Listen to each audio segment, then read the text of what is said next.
கூலி படத்துடைய audio launch அது வந்து போன வாரம் நடந்தது. அதோடைய டெலிகாஸ்ட் வந்து ஞாயிற்றுக்கிழமை நடந்தது. அதோட யூடியூப் சேனல் எல்லாம் கூட ஆடியோ லான்ச் வந்து ரஜினிகாந்த் ஸ்பீச் எல்லாரோட ஸ்பீச்சும் போட்டிருந்தாங்க. அதுல எல்லாருக்குமே அதிர்ச்சியை ஏற்படுத்தினது ரஜினிகாந்த் ஸ்பீச் தான். அவர் ஒவ்வொருத்தரையுமே அட்டாக் பண்றாரு. அதாவது ஷவுபின் ஷபீர் இவ்வளவு சொட்டையா இருக்காரு, இவரெல்லாம் எப்படி இந்த கேரக்டர்ல நடிப்பாரு, பொருத்தமா இருப்பாரா அப்படின்னு சொல்லி சொட்டைன்னு சொல்லி உருவக்கேலி.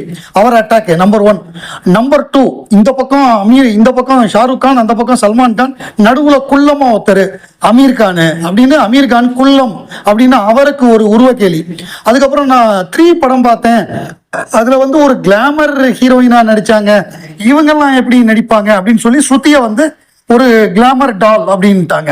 அப்புறம் நாகார்ஜுனா வந்து தெலுங்குலேயே அவர் தான் பெரிய பணக்காரரு, அவங்க அப்பா வந்து அவருக்கு வந்து அன்னபூர்ணா ஸ்டுடியோ விட்டு போயிருக்காரு, அவ்வளவு கோடீஸ்வரன் அப்படின்னு சொல்லி அவரோட சொத்து பட்டியலை சொன்ன உடனே அவர் தலையில கை வைக்கிறாரு, என்னடா இப்படி பேசுறாரு அப்படின்னு. அதுக்கப்புறம் அதெல்லாம் விட ஒருபடி மேல போய் அனிருத் வந்து most eligible bachelor in India, அனிருத்தோட கச்சேரியை பார்க்கறது அவரோட பாட்டை கேட்கறதுக்காக வரல, பொண்ணுங்கெல்லாம் அவரை சைட் அடிக்கிறதுக்காக வராங்க, பொண்ணுங்க வர்றதுனால அந்த பொண்ணுங்களை பார்க்கறதுக்கு பசங்க வராங்க, அவங்கெல்லாம் அந்த இருட்டுல 11 மணி அப்படின்னு சொல்லி எல்லாரையும் நெளிய வைக்கிறாரு. அதாவது யாரு எப்படி போனா என்ன, எனக்கு கைத்தட்டு வரணும் அப்படிங்கிற எண்ணத்துல ஒவ்வொருத்தரையுமே அட்டாக் பண்றாரு.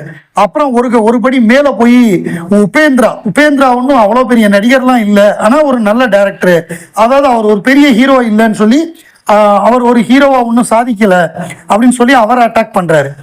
ஒவ்வொருத்தரையுமே, அதாவது அமீர் கான் எவ்வளவு பெரிய ஆளு, அவர் 10 வருஷத்துக்கு முன்னாடியே 1000 கோடி வசூல் பண்ணவர். ஒரு படம் 2000 கோடி கலெக்ஷன், அவருடைய தங்கல் படம் சைனால மட்டுமே 1000 கோடி வசூல் பண்ணியிருக்கு. அப்படிப்பட்ட ஒரு ஹீரோ அவர் வந்து கதை கேட்காம லோகேஷ் கனகராஜுக்காக நடிச்சாரு. ஏன்னா அடுத்த படம் அவர் லோகேஷோட பண்ண போறாரு. அதுக்காக அவர் நடிச்சதுக்காக அவரை அசிங்கப்படுத்தி விட்டாரு, அவர் குள்ளமா இருக்காரு அப்படின்னு சொல்லி. அமீர் கானை பொறுத்தவரையே அவர் அவர் படங்கள்லயே நான் குள்ளமா இருக்கேன் அப்படிங்கறத அவர் காம்ப்ளெக்ஸாவே எடுத்துக்கிட்டது கிடையாது. உயரங்கிறது நம்மளுடைய சாதனைகள்ல தான் இருக்கே தவிர நம்முடைய நிஜ உயரத்துல இல்லை அப்படின்னு அவர் ப்ரூவ் பண்ணவர் அமீர் கான். அவ்வளவு வசூல் சாதனைகளை பண்ணவர், அவ்வளவு சிறந்த நடிகர். அப்படிப்பட்டவரை வந்து அசிங்கப்படுத்தி விட்டாரு. நாகார்ஜுனா அவர் வந்து தொடர்ந்து ஹீரோவாவே நடிச்சுட்டு வந்தவர்.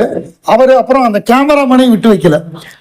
அந்த கிரீஷ் கங்காதரன் அவரை வேற ரொம்ப ஹேண்ட்ஸமான ஹீரோ அப்படின்னு சொல்லி, ஹேண்ட்ஸமான கேமராமேன் அவரை வேற ஒரு நக்கல் அடிச்சு, அதான் ஒட்டுமொத்தமா எல்லாருமே நெளிஞ்சிட்டாங்க. அந்த ரியாக்ஷன் பாக்குறப்பவே ரொம்ப சங்கடமா இருந்தது. ஸ்ருதியோட ரியாக்ஷனு, ஷவுபின் ஷபீர்லாம் ரொம்ப பாவமா இருந்தாரு.